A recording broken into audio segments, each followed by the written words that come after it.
इसको quickly scale, deploy और अपने एप्लीकेशन मैनेज करने की फैसिलिटी देती है बिना फिजिकल हार्डवेयर की लिमिटेशन के। तो चाहे आप विंडोज सर्वर के साथ काम कर रहे हो या उबंटू सर्वर के साथ काम कर रहे हो, एज्योर वीएम्स आपको शुरू करने के लिए फ्लेक्सिबिलिटी और पावर प्रोवाइड करता है। अब जब बेसिक कवर हो गया है तो हमारा नेक्स्ट स्टेप है एज्योर वर्चुअल मशीन सर्विसेज को साथ में काम करना। अपने नेक्स्ट चैप्टर में हम एक हैंड्स ऑन डेमो देखेंगे जिसमें हम अपनी पहली वर्चुअल मशीन एज्योर पे क्रिएट, कॉन्फ़िगर और डिप्लॉय करेंगे। तो रेडी हो जाए क्लाउड की पॉसिबिलिटीज एक्सप्लोर करने के लिए। Today we will explore how to build a virtual machine on the Azure platform. चाहे आप बिगिनर हो या क्लाउड कंप्यूटिंग में एडवांस स्किल सीख रहे हो, ये स्टेप बाय स्टेप गाइड आपके काम आएगी। तो चलिए स्टार्ट करते हैं। सोचिए एक कंपनी को अपने डेटा सेंटर में एक एप्लीकेशन होस्ट करनी है। इसके लिए क्या ज़रूरत होगी? तो उसके लिए चाहिए प्रोविजनिंग हार्डवेयर, जो कंपनी को फिजिकल सर्वर, स्टोरेज डिवाइसेस और नेटवर्किंग इक्विपमेंट बाय करने पड़ेंगे। देन इनिशियल इन्वेस्टमेंट, हार्डवेयर और इंफ्रास्ट्रक्चर सेटअप करने के लिए काफ़ी पैसा लगता है। देन कॉम्प्लेक्स सेटअप, मशीन्स को फिजिकली सेट करना और कॉन्फ़िगर करना टाइम कंज्यूमिंग और रिसोर्स इंटेंसिव है। तो एग्जाम्पल के लिए कंपनीज अपने एप्लीकेशन होस्ट करने के लिए सर्वर्स और नेटवर्किंग डिवाइसेस के रैक्स मेंटेन करती है। ये कंट्रोल देता है लेकिन इफिशिएंट और कॉस्ट इफेक्टिव नहीं होता है। अब यहाँ पे आता है एज्योर वर्चुअल मशीन का रोल। एज्योर फिजिकल मशीन्स का वर्चुअल रिप्रेजेंटेशन क्लाउड में प्रोवाइड करता है। एज्योर के साथ आपको हार्डवेयर खरीदने की ज़रूरत नहीं है, फिजिकल इंफ्रास्ट्रक्चर सेटअप करने की ज़रूरत नहीं होती है, सर्वर रैक्स मैनेज करने का काम खत्म हो जाता है। आप डायरेक्टली एज्योर प्लेटफॉर्म पर वर्चुअल मशीन्स क्रिएट और मैनेज कर सकते हो। ये फास्ट, इजी और स्केलेबल है। वर्चुअल मशीन डिप्लॉय करते वक्त ये चीज़ें कंसीडर करनी होती है, जो है सीपीयू और मेमोरी।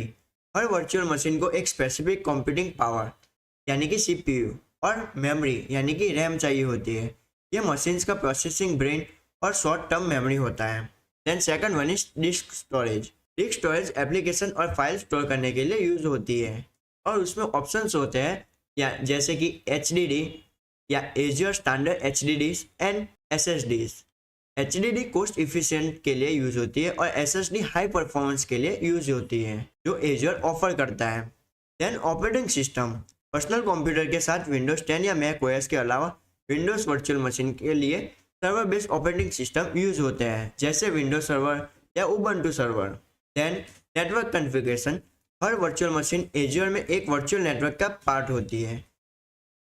ये नेटवर्क वीएम्स और इंटरनेट के बीच कनेक्टिविटी प्रोवाइड करता है, बिल्कुल वैसे ही जैसे आपके घर का वाईफाई राउटर डिवाइसेस से कनेक्ट होता है। हर मशीन को एक यूनिक IP एड्रेस असाइन होता है जो उसको राउटर में आइडेंटिफाई करता है। सोचिए आपके घर के वाईफाई नेटवर्क के बारे में। आपका राउटर हर कनेक्टेड डिवाइस को IP एड्रेस असाइन करता है। यह राउटर डिवाइसेस के रिक्वेस्ट इंटरनेट पर राउट करता है और रिस्पॉन्स लाता है। इसी तरह एज्योर वर्चुअल मशीन्स एक वर्चुअल नेटवर्क का पार्ट होती है, जो VMs, एप्लीकेशंस और एक्सटर्नल सर्विसेज के बीच सीमलेस कम्युनिकेशन एंश्योर करता है। जैसे कि आप इस इंटरफेस में देख सकते हो, हमारे वर्चुअल नेटवर्क के अंदर हमारे virtual machines, disk and network interface शामिल है। तो समराइज करें, एज्योर वर्चुअल मशीन्स वो सब कुछ रेप्लिकेट करती है जो आप एक फिजिकल सर्वर में एक्सपेक्ट करते हो, जैसे CPU और memory resources, disk storage for data, server based operating systems, network interface for connectivity.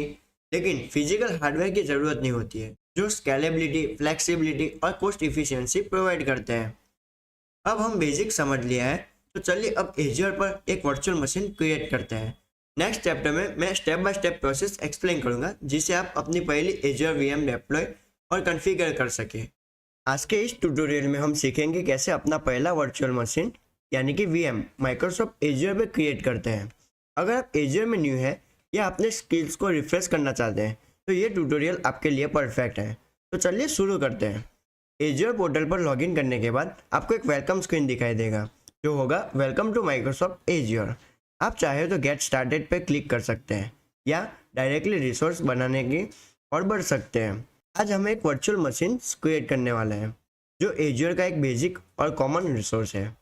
Virtual machine create करने के लिए एज्योर में दो मेथड्स होते हैं, एज्योर मार्केटप्लेस के थ्रू और वर्चुअल मशीन सेक्शन के थ्रू।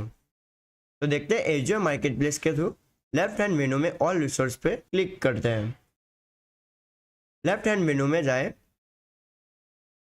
एंड ऑल रिसोर्स पे क्लिक करते हैं और क्रिएट अ रिसोर्स पे क्लिक करें। ये आपको एजर मार्केट प्लेस पे ले जाएगा, जहां आपको अलग अलग रिसोर्स मिलेंगे जैसे वर्चुअल मशीन्स, वेब एप्स और एसक्यूएल डेटाबेसेस। और आप यहाँ पे क्रिएट पे क्लिक करके एक वर्चुअल मशीन क्रिएट कर सकते हो। देन सेकंड वे है वर्चुअल मशीन सेक्शन के थ्रू। यहाँ पे ऑल रिसोर्सेज वाले मेनू में जाए एंड सिलेक्ट करें वर्चुअल मशीन, और यहाँ पे आप क्रिएट बटन पे क्लिक करके एजर वर्चुअल मशीन सिलेक्ट करके इसको क्रिएट कर सकते हैं। इस ट्यूटोरियल के लिए हम वर्चुअल मशीन सेक्शन का यूज़ करेंगे। एजर एक विजार्ड प्रोवाइड करता है जो आपको एक वीएम सेटअप करने के प्रोसेस में गाइड करेगा। विजार्ड में ऊपर अलग अलग स्टेप्स दिए गए हैं जिन्हें हमें कंप्लीट करना होगा। पहला स्टेप है बेसिक्स। तो चलिए पहला बेसिक कॉन्फ़िगर करते हैं। तो फर्स्ट है सब्सक्रिप्शन और रिसोर्स ग्रुप। अपना सब्सक्रिप्शन सिलेक्ट करें। आप यहाँ से आप सिलेक्ट कर सकते हो। मेरा अभी यहाँ पे पे एज यू गो है, तो मैं इसको सिलेक्ट कर लेता हूँ, जो बिलिंग के लिए यूज़ होते हैं। फिर एक रिसोर्स ग्रुप बनाएं। ये एक लॉजिकल ग्रुपिंग होती है जो फ्री में है। मैं यहाँ पे एक नई रिसोर्स ग्रुप बनाने वाला हूँ, तो मैं इसको क्रिएट करता हूँ, उसका नाम देता हूँ टेस्ट एंड ओके पे प्रेस करता हूँ। देन स्क्रॉल डाउन और यहाँ पे आपको सेकंड स्टेप है वर्चुअल मशीन नेम। अपने वीएम्स के लिए एक नाम दीजिए। मैं इसका नाम देने वाला हूँ ऐप वीएम। देन अब आता है हमारा थर्ड स्टेप रीजन सिलेक्शंस। आपको अपने वीएम्स के लिए एक रीजन सिलेक्ट करना होगा जो बताता है कि आपका वीएम कहाँ पे होस्ट होगा। डिफ़ॉल्ट पे ये साउथ ईस्ट एशिया पे सिलेक्ट होगा, तो मैं यहाँ पे सिलेक्ट करके नॉर्थ यूरोप कर देता हूँ। और यहाँ पे आप बहुत सारे रीजन्स देख सकते हो और आप अपने नीड्स के अकॉर्डिंग इसे सिलेक्ट कर लें। देन अब आता है अवेलेबिलिटी ऑप्शंस, यानी कि फोर्थ ऑप्शन हमारा रिडंडेंसी ऑप्शंस। यहाँ में नो इंफ्रास्ट्रक्चर रिडंडेंसी को मैं सिलेक्ट कर दूंगा, जो बेसिक सेटअप के लिए सही है। अब हम एक इमेज सिलेक्ट करेंगे जो डिफ़ॉल्ट में अभी उबंटू सर्वर 24.04 डिफ़ॉल्ट में है। आप यहाँ पे क्लिक करके देख सकते हो। और मैं इसको स्क्रॉल डाउन करता हूँ और सी ऑल इमेजेस पे क्लिक करता हूँ। अब आप सारे इमेजेस के सेक्शन में पहुँच जाएंगे। तो जैसे कि आप यहाँ पे देख सकते हो, विंडो सर्वर है, विंडो 11 है, उबंटू सर्वर, विंडो 10। आप यहाँ पे रेड हैट वगैरह आपके नीड्स के अकॉर्डिंग आप इसे सिलेक्ट कर सकते हो।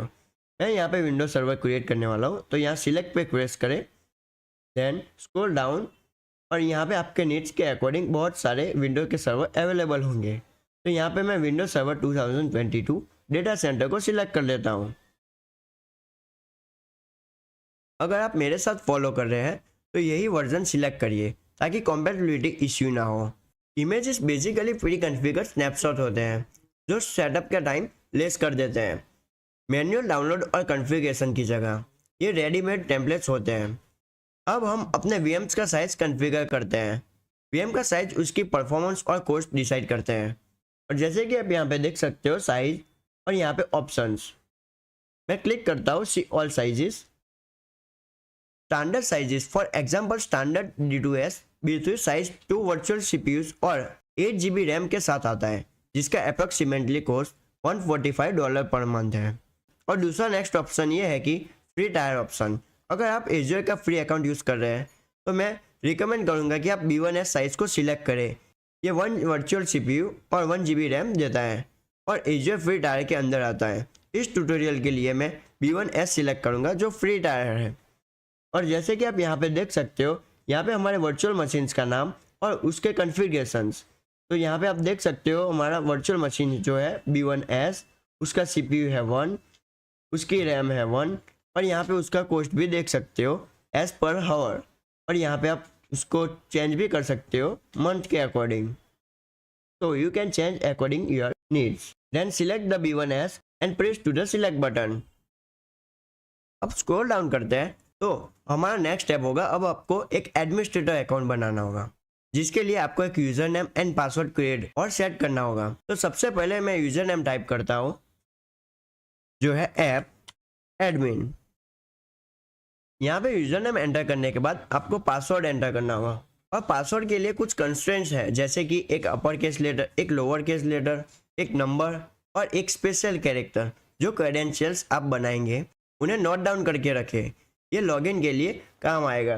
तो यहाँ पे मैं पासवर्ड एंटर करता हूँ, देन स्क्रॉल डाउन करते हैं और यहाँ पे आप नेक्स्ट बटन पे क्लिक कर ले, जो हमें डिस्क वाले सेक्शन में मूव करेगा। और जैसे कि आप यहाँ पे देख सकते हैं, एजर ऑटोमेटिकली एक 127 GB का OS डिस्क असाइन करता है। आप एडिशनल डेटा डिस्क को बाद में ऐड कर सकते हैं। और यहाँ पे आप क्लिक करके 127 GB, 128 GB, 256 GB आप अपने नीड्स के अकॉर्डिंग इसे सिलेक्ट कर ले। देन स्क्रॉल डाउन करते हैं, आप यहाँ पे देख सकते हो OS डिस्क टाइप, यानी कि हमें कौन सी डिस्क चाहिए, SSD, hard disk, standard hard disk. तो मैं इस सेशन में स्टैंडर्ड हार्ड डिस्क को सिलेक्ट कर लेता हूँ। देन हम स्क्रॉल डाउन करते हैं और यहाँ पे नेक्स्ट बटन पे क्लिक करते हैं, जो हमें नेटवर्किंग वाले सेक्शन में मूव करेगा। आपका VM एक एजर वर्चुअल नेटवर्क का पार्ट होना चाहिए। अगर कोई नेटवर्क अवेलेबल नहीं है तो एजर विजार्ड एक नया नेटवर्क, सबनेट और पब्लिक IP एड्रेस क्रिएट कर देगा। डिफॉल्ट सेटिंग के साथ हम नेक्स्ट स्टेप पे मूव करते हैं, तो हम इसे एज इट इज रहने देते हैं। तो अब प्रेस करते हैं रिव्यू एंड क्रिएट। कंप्लीट होने के बाद हमने review and network etcetera and that's it, आपका वर्चुअल हो रहा है। यहाँ आपको बहुत सारे रिसोर्स दिखेंगे जो हमारे VM सेटअप करने के दौरान क्रिएट हुई है। शुरू में ये स्पेस ब्लैंक थी, लेकिन अब ये यहाँ बहुत सारी सर्विसेज और रिसोर्स दिखाई देती है।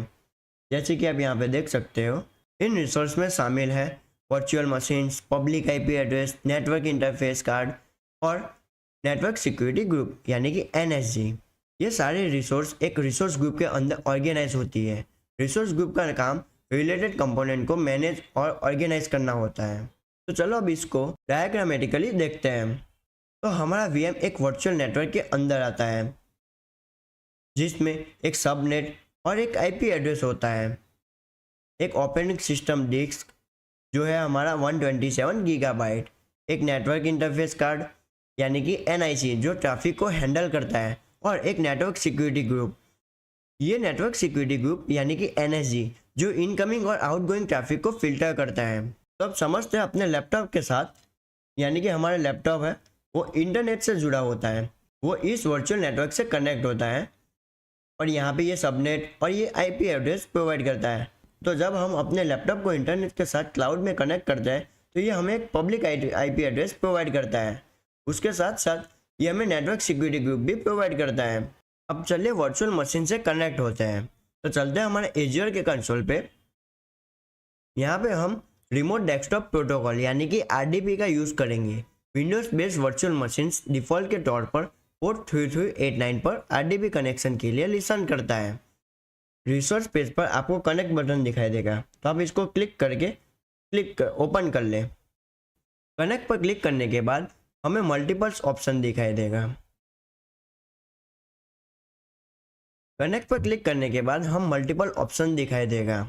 यहाँ पे हमें नेटिव RDP ऑप्शंस दिखाई देगा, जो हम इसको यूज़ करेंगे, जो कनेक्शन एस्टेब्लिश करने के सबसे आसान तरीका है। और यहाँ पे मोर वेज टू कनेक्ट पे क्लिक करेंगे, तब यहाँ पे देख सकते हो 4 ऑप्शन देख सकते हैं, जिससे हम अपने वर्चुअल मशीन को कनेक्ट कर सकते हैं। और जैसे कि आप यहाँ पे देख सकते हो हमारा पब्लिक IP एड्रेस, और यहाँ पे देख सकते हो पोर्ट नंबर जो है 3389 पे लिसन करने वाला है। ये VM के साथ एक पब्लिक IP एड्रेस अटैच है, जो हम इंटरनेट के थ्रू कनेक्ट होने देता है। नेटिव RDP सिलेक्ट करने के बाद यूजर थोड़ी सी वैलिडेशन करेगा, ये एंश्योर करने के लिए कि कनेक्शन सही है या नहीं। तो ये थोड़ा टाइम ले सकता है, तो थोड़ा वेट करें। ये हमारा वैलिडेट हो रहा है।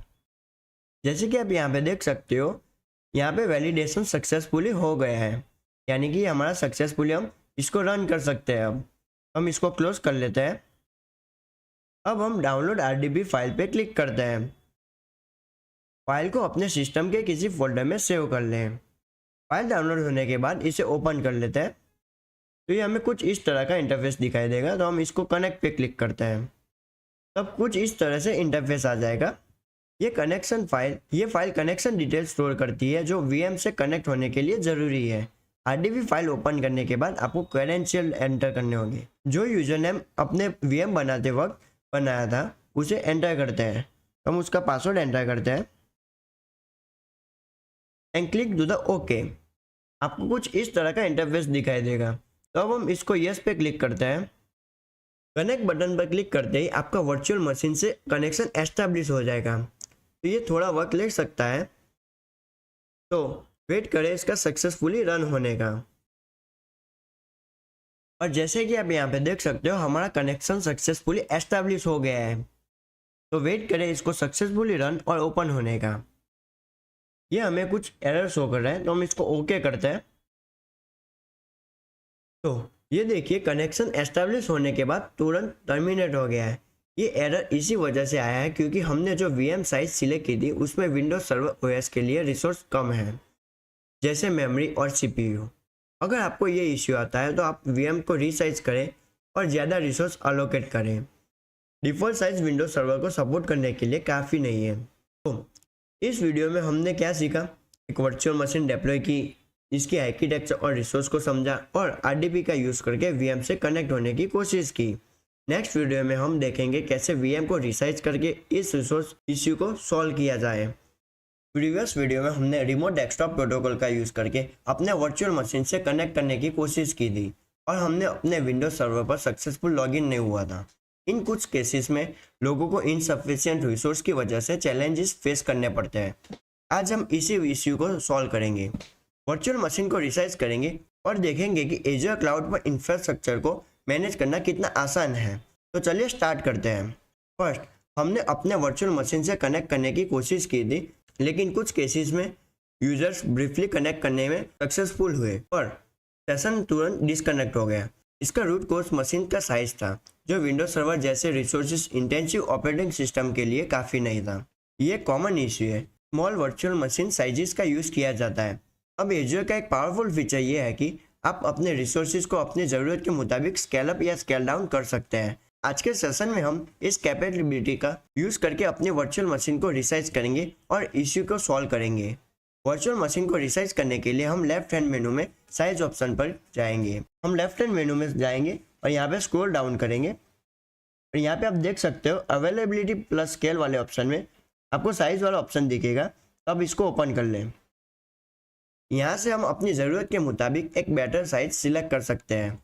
इस डेमो के लिए मैं B2S साइज सिलेक्ट करूँगा, जो हमें ये फीचर्स देता है 2 virtual CPUs, 4 GB of RAM और इसका मंथली कॉस्ट लगभग 3255 रुपये है। ये याद रखें कि एजर यूजर्स के बेसिस पर चार्ज करता है, मतलब आपको सिर्फ उतने टाइम का बिल आएगा जितने टाइम तक आप मशीन रन हुई है, not the fully monthly cost. आप यहाँ पे टॉप पर फिल्टर को चेंज कर सकते हैं कॉस्ट को मंथली से हावरली पर डिस्प्ले करने के लिए। तो मैं इसको मंथली से हावरली पर डिस्प्ले करता हूँ। जैसे ही मैंने फिल्टर चेंज किया तो आप यहाँ पे देख सकते हैं B2S साइज का हावरली कॉस्ट है 4.46 रुपये। अब मैं इस साइज को सिलेक्ट करूँगा। देन साइज सिलेक्ट करने के बाद मैं रिसाइज बटन पर क्लिक कर दूंगा and press to the resize button. Azure अब मशीन कॉन्फ़िगरेशन को अपडेट करेगा और एडिशनल रिसोर्सेज अलोकेट करेगा। ये प्रोसेस कुछ मिनट्स ले सकता है, तो वेट करें सक्सेसफुली कंप्लीट होने का। अगर आप एजर का फ्री अकाउंट यूज़ कर रहे हैं तो रिसाइज करने या मशीन रन करने के चार्जेस आपके फ्री क्रेडिट से डिडक्ट होंगे। कॉस्ट मिनिमल होती है क्योंकि बिलिंग मिनट्स के बेसिस पर होती है।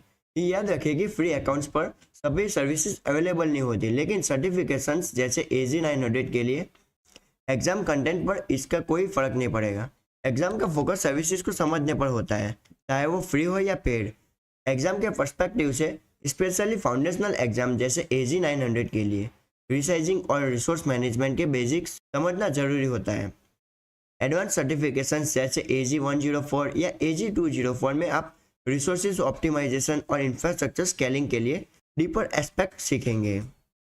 जब रिसाइजिंग कंप्लीट हो जाती है तो आपको एक एजर पोर्टल पर एक नोटिफिकेशन मिलेगी, जैसे कि आप यहाँ पे देख सकते हैं। यहाँ पे आपको एक नोटिफिकेशन मिली। अब हम चेंजेस को कंफर्म करते हैं, इसको ओपन करते हैं। अब हम इसको क्लोज कर लेते हैं। तो अब हम VM के ओवरव्यू पेज पर आ गए हैं। यहाँ मुझे अपडेटेड कॉन्फ़िगरेशंस दिखती है, जहाँ पे हमारा standard B2S, 2 CPUs and 4 GB memory. ये कंफर्म करता है कि रिसाइजिंग सक्सेसफुल रही। अब जब वर्चुअल मशीन के पास सफिशिएंट रिसोर्सेज है, हम दोबारा कनेक्ट करते हैं। सबसे पहले मैं अपने टेम्प फोल्डर में RDP फाइल को फाइंड करके उसको ओपन कर लूँगा। देन आपको कुछ इस तरह से इंटरफेस दिखाई देगा। मैं इसको कनेक्ट पे प्रेस करता हूँ।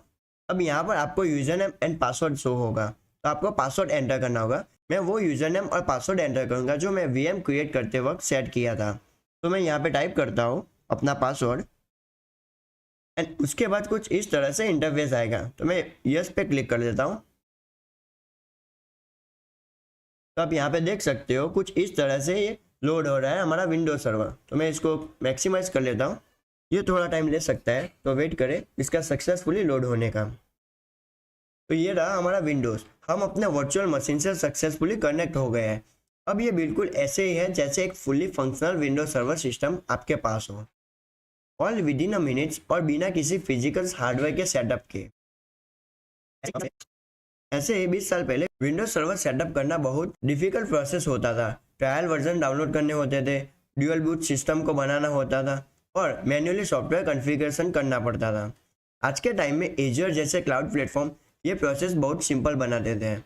कुछ ही मिनट्स में आप एक सर्वर डिप्लॉय कर सकते हैं, एप्लीकेशन इंस्टॉल कर सकते हैं और नए नए चीज़ें एक्सपेरिमेंट कर सकते हैं बिना किसी फिजिकल हार्डवेयर की ज़रूरत के। एक इम्पोर्टेंट टिप, जब आप अपने वर्चुअल मशीन के साथ काम करना कंप्लीट कर ले तो रिसोर्स को डिलीट करना ना भूलें। इससे आप अननेसेसरी चार्जेस से बच सकते हैं। रिसोर्सेज डिलीट कैसे करते हैं ये हम नेक्स्ट वीडियो में देखेंगे। तो समराइज करते हैं, इस वीडियो में हमने अपनी वर्चुअल मशीन को रिसाइज करके रिसोर्स लिमिटेशन का इश्यू सॉल्व किया, फिर RDP का यूज़ करके हम मशीन से सक्सेसफुली कनेक्ट किया और एजर की स्केलेबिलिटी और इंफ्रास्ट्रक्चर मैनेजमेंट की सिंप्लिसिटी डिस्कस की। इस चैप्टर में हम एक इम्पोर्टेंट टॉपिक डिस्कस करेंगे जो है रिमोट डेस्कटॉप प्रोटोकॉल यानी कि RDP। तो RDP में कनेक्टिविटी इश्यू को ट्रबल शूट करेंगे। अगर आप अपना एजर वर्चुअल मशीन से कनेक्ट करने में प्रॉब्लम फेस कर रहे हैं, चाहे वो कंपनी लैपटॉप के रेस्ट्रिक्शन की वजह से या एजर कॉन्फ़िगरेशन इश्यू की वजह से हो, तो मैं आपको स्टेप बाय स्टेप गाइड करूंगा कैसे इन प्रॉब्लम्स को सॉल्व करें। तो चलिए शुरू करते हैं। सबसे पहले हम समझते हैं कि कुछ कॉमन रीज़न जिनकी वजह से आपको RDP कनेक्टिविटी इश्यू फेस करने पड़ सकते हैं। First one is company policy और रेस्ट्रिक्शंस। अगर आप कंपनी लैपटॉप या मशीन्स यूज़ कर रहे हैं तो आपकी ऑर्गेनाइजेशन ने एक्सटर्नल सर्विसेज को ब्लॉक करने के लिए कुछ पॉलिसी इंप्लीमेंट की होगी। ये पॉलिसी सिक्योरिटी रीजंस के लिए होती है। Then second one is firewall rules या network security group misconfiguration. Azure VMs network security groups यानी कि NSG से प्रोटेक्टेड होती है। RDP ट्रैफिक यानी कि पोर्ट 3389 अलो नहीं किया गया है तो आप कनेक्ट नहीं कर पाएंगे। Then third one is incorrect public IP address या DNS नेम। इंश्योर करें कि आप करेक्ट पब्लिक IP एड्रेस या DNS नेम का यूज़ कर रहे हैं जो एजर पोर्टल में आपके VMs के लिए दिया गया है। Then fourth one is RDP clients issue. कभी कभी इश्यू आपके लोकल RDP क्लाइंट्स के आउटडेटेड वर्जन या रॉन्ग कॉन्फ़िगरेशन की वजह से भी हो सकता है। इंश्योर करें कि आप लेटेस्ट वर्जन यूज़ कर रहे हैं। देन फिफ्थ वन इज अगर आप कनेक्टिविटी इश्यू फेस कर रहे हैं तो सबसे पहले आपको माइक्रोसॉफ्ट एजर की डॉक्यूमेंटेशन रेफर करना चाहिए। माइक्रोसॉफ्ट के पास एजर VMs के RDP कनेक्टिविटी ट्रबल शूट करने के लिए डिटेल्स गाइड अवेलेबल है जो कि आप यहाँ पे देख सकते हो इस पेज में। ये स्टेप्स फॉलो करें। माइक्रोसॉफ्ट डॉक्यूमेंट वेबसाइट पर जाएं, RDP troubleshooting for Azure virtual machine search करें। आपको स्टेप बाय स्टेप गाइड मिलेगी जो NSG रूल्स चेक करने से लेकर specific RDP clients error resolve करने तक सब कवर करती है।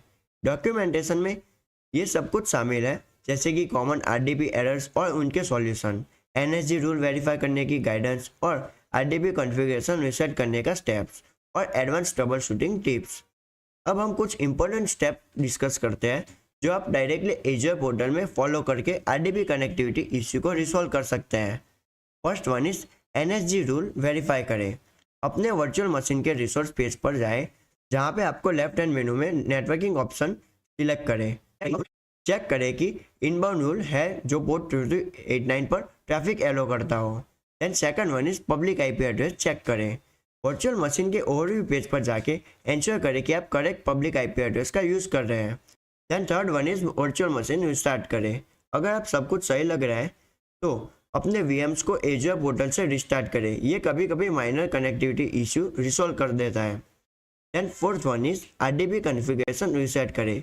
एजर पोर्टल में ऑपरेशन सेक्शन में जाएं और रन कमांड सिलेक्ट करें। यहाँ से रीसेट रिमोट एक्सेस स्क्रिप्ट को रन करें।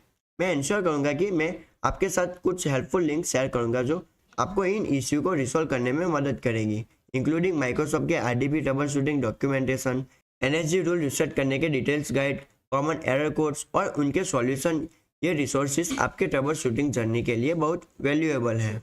नेक्स्ट, फ्यूचर में RDP कनेक्टिविटी इश्यू अवॉइड करने के लिए ये बेस्ट प्रैक्टिसेस फॉलो करें। VM सेटअप के वक्त NSG रूल्स कॉन्फ़िगरेशन करें। इंश्योर करें कि RDP ट्रैफिक एलो है जब आप VM क्रिएट करें। And second one is Azure Bastion use करें। बास्टियन एक सिक्योर वे प्रोवाइड करता है बिना RDP पोर्ट्स को इंटरनेट पर एक्सपोज किए VM से कनेक्ट करने के लिए। And third one is RDP clients updated रखें। अपना RDP क्लाइंट्स लेटेस्ट वर्जन पर इंश्योर करें। And fourth one is public IP changes document करें। VM के पब्लिक IP एड्रेस स्टैटिक नहीं होने पर चेंजेस हो सकते हैं, इसका ट्रैक रखें। देन तो इस चैप्टर में हमने डिस्कस किया common reasons for RDP connectivity issue, कैसे माइक्रोसॉफ्ट डॉक्यूमेंटेशन का यूज़ करके ट्रबल शूट करते हैं, और एजर पोर्टल में की स्टेप्स को रिजॉल्व इश्यू और best practices for avoiding future problems. आज के वीडियो में मैं आपको स्टेप बाय स्टेप गाइड करूंगा कि कैसे आप अपने विंडोज सिस्टम से एजर विंडोज वर्चुअल मशीन से कनेक्ट कर सकते हैं। हम रिमोट डेस्कटॉप प्रोटोकॉल का यूज़ करेंगे, विंडोज सिस्टम पर ज़रूरी टूल्स सेटअप करेंगे और सक्सेसफुली अपने विंडोज मशीन को एजर VM से कनेक्ट करेंगे। तो चलिए शुरू करते हैं। सबसे पहला स्टेप है एजर पोर्टल का अपने विंडोज सिस्टम पर ब्राउज़र के थ्रू एक्सेस करना। एजर पोर्टल पर लॉगिन करने के बाद अपने वर्चुअल मशीन के रिसोर्सेज पेज पर नेविगेट करें। इस एग्जाम्पल में मैं अपनी वर्चुअल मशीन ऐप VM से कनेक्ट करूँगा। वर्चुअल मशीन के रिसोर्सेज पेज पर आपको कनेक्ट बटन मिलेगा, तब उसको क्लिक करके इसको ओपन कर लें ताकि कनेक्शन ऑप्शंस ओपन हो सके। यहाँ हम अपने वर्चुअल मशीन्स के पब्लिक IP एड्रेसेस का यूज़ करेंगे कनेक्शन एस्टेब्लिश करने के लिए। अब हम अपने विंडोज सिस्टम का रिमोट डेस्कटॉप कनेक्शन के लिए प्रिपेयर करते हैं। आपके विंडोज मशीन पर माइक्रोसॉफ्ट स्टोर ओपन करें और माइक्रोसॉफ्ट रिमोट डेस्कटॉप सर्च करें। जब ये ऐप अपीयर हो जाए तो गेट बटन पर क्लिक करें और फिर इंस्टॉल पर क्लिक कर लें। इंस्टॉलेशन प्रोसेस बहुत क्विकली और स्ट्रेट फॉरवर्ड है। जब इंस्टॉलेशन कंप्लीट हो जाए तो Microsoft remote desktop app use के लिए रेडी होगा। जैसे कि आप यहाँ पे देख सकते हो, मैंने पहले से इसको इंस्टॉल करके रखा है। आप इसका इंटरफेस यहाँ पे देख सकते हो। अब एजर पोर्टल पर वापस चलते हैं और अपने एजर मशीन्स का IP एड्रेस को कॉपी करते हैं। पब्लिक IP एड्रेस का यूज़ करके हम एजर VMs को अपने फिजिकल विंडोज डिवाइस के साथ कनेक्ट करेंगे जो रिमोट डेस्कटॉप प्रोटोकॉल का यूज़ करता है। हम इसको कॉपी कर लेते हैं। ये हमारा पब्लिक IP एड्रेस। अब हम अपने विंडोज मशीन पर चलते हैं जहाँ पे Microsoft remote desktop app open है। देन यहाँ पे आपको एक ऑप्शन ऐड वाला मिलेगा, हम इसको ओपन करके इसी वाले सेक्शन में जाते हैं। देन यहाँ पे हम हमारा पब्लिक IP एड्रेस को पेस्ट करते हैं और अब यहाँ पे हम सेव बटन पे क्लिक करते हैं। सेव बटन पे क्लिक करने के बाद अब हमें कनेक्ट करने के लिए इसको क्लिक कर लेते हैं। अब आपको अपने वर्चुअल मशीन्स के क्रेडेंशियल्स एंटर करने के लिए प्रॉम्प्ट किया जाएगा। वो यूज़र नेम्स और पासवर्ड यूज़ करें जो आपने VM सेटअप के दौरान बनाया था। क्रेडेंशियल्स एंटर करने के बाद आप कंटिन्यू पे क्लिक कर लें। तो मैं यहाँ पे हम क्रेडेंशियल एंटर करता हूँ एंड कनेक्ट बटन पे प्रेस कर देते हैं। एंड देन उसके बाद एक्सेप्ट सर्टिफिकेट एंड कनेक्ट पे कनेक्ट एनीवे। तो अब ये हमारा वर्चुअल मशीन हमारे फिजिकल डिवाइस के साथ कनेक्ट होना स्टार्ट हो चुका है। तो ये थोड़ा टाइम ले सकता है, तो थोड़ा वेट करें। तो और ये रहा, अब हम एजर पर रन हो रहे हैं, विंडोज सर्वर से सक्सेसफुली कनेक्ट हो गए हैं। पूरा विंडोज एनवायरनमेंट अब आपके विंडोज सिस्टम पर एक्सेस करने के लिए रेडी है। तो समराइज करते हैं, हमने एजर पोर्टल पर लॉगिन किया अपने विंडोज सिस्टम से, माइक्रोसॉफ्ट रिमोट डेस्कटॉप को विंडोज स्टोर से इंस्टॉल किया, पब्लिक IP एड्रेस कॉपी करके रिमोट डेस्कटॉप ऐप में कॉन्फ़िगर किया और सक्सेसफुली अपने एजर विंडो वर्चुअल मशीन से कनेक्ट किया। ये प्रोसेस एक सीमलेस कनेक्शन इंश्योर करता है जो एजर पर होस्टेड वर्चुअल मशीन को मैनेज करता है। ये प्रोसेस एक सीमलेस कनेक्शन इंश्योर करता है जो एजर पर होस्टेड वर्चुअल मशीन्स को मैनेज करना बहुत आसान बना देता है, चाहे आपका सिस्टम कोई भी हो। तो जैसे कि आपने यहाँ पे देखा कि हमने हमारा वर्चुअल मशीन जो क्लाउड पे रन हो रहा है, इसको हमने हमारे फिजिकल डिवाइस में रन किया, वो हमने रिमोट डेस्कटॉप एप्लीकेशन के जरिए। आज के वीडियो में हम देखेंगे कैसे इंटरनेट इंफॉर्मेशन सर्विस यानी कि IaaS को एक एजर वर्चुअल मशीन पर इंस्टॉल और कॉन्फ़िगर किया जाएगा। IaaS एक वेब सर्वर रोल है जो आपको वेबसाइट और एप्लीकेशन को विंडोज सर्वर पर होस्ट करने की फैसिलिटी देता है। साथ ही हम नेटवर्क सिक्योरिटी ग्रुप यानी कि NSG को कॉन्फ़िगर करना भी सीखेंगे ताकि वेब ट्रैफिक सर्वर तक पहुंच सके। तो चलिए शुरू करते हैं। तो सबसे पहला स्टेप है IaaS रोल को विंडोज सर्वर पर इंस्टॉल करना। इंश्योर करें कि आप अपने वर्चुअल मशीन को रिमोट डेस्कटॉप प्रोटोकॉल का यूज़ करके कनेक्टेड है। RDP से कनेक्टेड होने के बाद सर्वर मैनेजर डैशबोर्ड को ओपन करते हैं। तो चलते हैं हमारे वर्चुअल मशीन में। अब सर्वर मैनेजर डैशबोर्ड को ओपन करते हैं। अगर server manager dashboard by default open नहीं होता तो आप इसे विंडोज स्टार्ट मेनू से लॉन्च कर सकते हैं। जैसे कि आप यहाँ पे देख सकते हैं सर्वर मैनेजर, हम इसको क्लिक करके ओपन कर सकते हैं। अब हम इसको मैक्सिमाइज कर लेते हैं। अब सर्वर मैनेजर को ओपन करने के बाद add roles and feature option पर क्लिक करें। यह हमें एक विजार्ड के थ्रू गाइड करेगा जहां हम वेब सर्वर रोल इंस्टॉल करेंगे। विजार्ड के स्टेप्स को फॉलो करते हैं। तो अब हम इंट्रोडक्टरी स्क्रीन पर नेक्स्ट पर क्लिक करते हैं। देन इंस्टॉलेशन टाइप स्क्रीन पर भी फिर से नेक्स्ट करते हैं। अब हमारा इंटरफेस है सर्वर सिलेक्शन स्क्रीन पर लोकल मशीन पर सिलेक्ट करें और नेक्स्ट कर लें। जो है हमारा FVM, जो है हमारा लोकल मशीन, हम इसे क्लिक करके नेक्स्ट कर लेते हैं। अब सर्वर रोल स्क्रीन पर वेब सर्वर सिलेक्ट करें। जब प्रॉम्प्ट आए तो ऐड फीचर पर क्लिक कर दें। तो मैं अब इसे वेब सर्वर को क्लिक करता हूँ। अब हमारे पास प्रॉम्प्ट आ गया है, तो हम उसको ऐड फीचर पे क्लिक कर लेते हैं। देन उसके बाद नेक्स्ट पे क्लिक करते हैं। अगेन उसके बाद नेक्स्ट पे क्लिक करते हैं। Now again I press next, click to the next. बाकी स्क्रीन को डिफॉल्ट सेटिंग के साथ नेक्स्ट करते हुए प्रोसीड कर लिया। आखिर में इंस्टॉल पर क्लिक करें ताकि इंस्टॉलेशन स्टार्ट हो जाए। इंस्टॉलेशन बटन पे क्लिक करने के बाद आप देख सकते हो हमारा इंस्टॉलेशन सक्सेसफुली स्टार्ट हो चुका है हमारे वर्चुअल मशीन में, यानी कि हमारे विंडोज सर्वर पे। ये प्रोसेस कुछ मिनट्स ले सकता है। जब इंस्टॉलेशन कंप्लीट हो जाए तो आप इस विजार्ड को क्लोज कर ले। Wait for it for successfully complete and successfully install. अब जब IaaS इंस्टॉल हो चुका है तब ये सर्वर के विजार्ड को क्लोज कर लेते हैं। ये सर्वर एक वेब सर्वर के तरह काम करेगा। अब हम सेटअप टेस्ट करेंगे एज़्योर पोर्टल पर। तो चलते हैं हम एज़्योर पोर्टल पे। अब अपने वर्चुअल मशीन के रिसोर्स पेज पर नेविगेट करते हैं और पब्लिक IP एड्रेस को कॉपी करते हैं, जो कि ये रहा हमारा पब्लिक IP एड्रेस। तो हम इसको कॉपी कर लेते हैं और अब हम अपने लोकल मशीन पर एक वेब ब्राउज़र ओपन करेंगे और एड्रेस बार में टाइप करते हैं http:// एंड पेस्ट करते हैं यहाँ पे हमारा public IP address and hit enter. ये एक HTTP रिक्वेस्ट भेजेगा वेब सर्वर पर जो एज़्योर VM पर रन हो रहा है।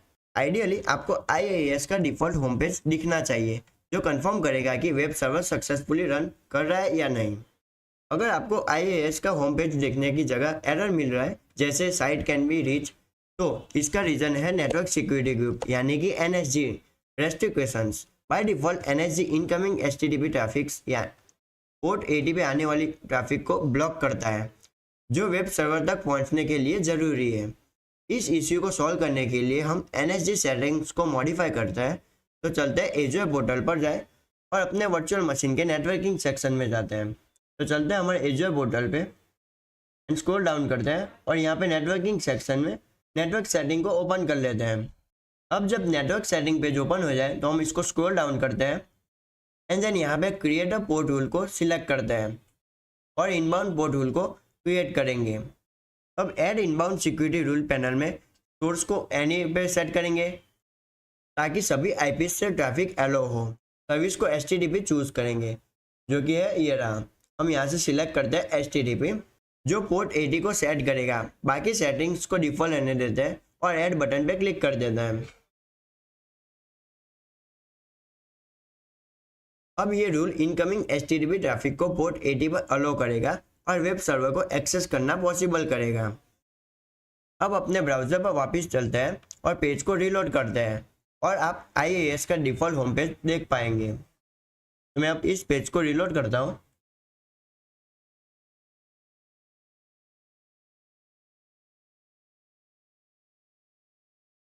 जैसे कि आप यहाँ पे देख सकते हैं हमारा IIS का होम पेज सक्सेसफुली रन हो चुका है, यानी कि लोड हो चुका है।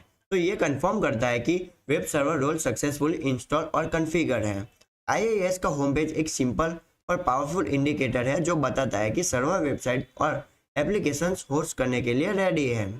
तो समराइज करते हैं, इस चैप्टर में हमने अपने एज़्योर वर्चुअल मशीन पर इंटरनेट इंफॉर्मेशन सर्विस यानी कि IIS रोल को इंस्टॉल किया, नेटवर्क सिक्योरिटी ग्रुप को कॉन्फ़िगर किया ताकि HTTP ट्रैफिक को एलो हो, IIS डिफ़ॉल्ट होम पेज को एक्सेस करके सेटअप को वेरीफाई किया।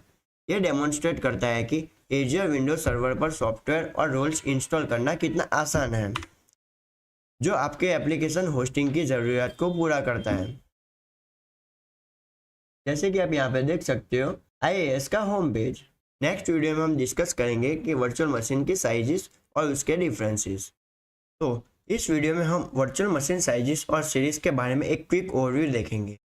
जब हमने पहली अपनी वर्चुअल मशीन डिप्लॉय की थी तो हमने एक स्पेसिफिक साइज सिलेक्ट किया था, लेकिन एक बड़ी बात यह है कि वर्चुअल मशीन्स को आप कभी भी रिसाइज कर सकते हो अपनी ज़रूरत के मुताबिक।